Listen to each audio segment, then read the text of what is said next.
साढ़े कोल किहड़ा सर तरीका है ना विंडो सिला लगाने का कि बड़ा रौला चलता कि यार पानी अंदर जाता जी, पानी अंदर जाता जी। वो तरीकाकार यह है कि असी मसाला बिछा लिया जी बाहर वाली मार्बल के बराबर जी। ठीक है जी, रखो जी मार्बल रखो हाँ ज़रा जी।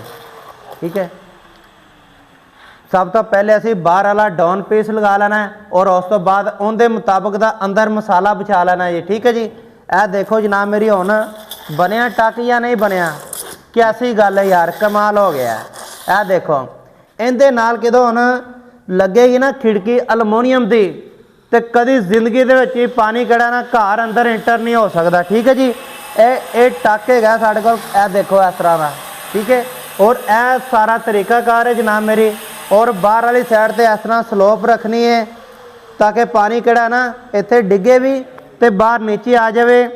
अगर तुसी भी इस तरह का काम कराना चाहते जे, साडी लोकेशन है बहरिया टाउन लाहौर।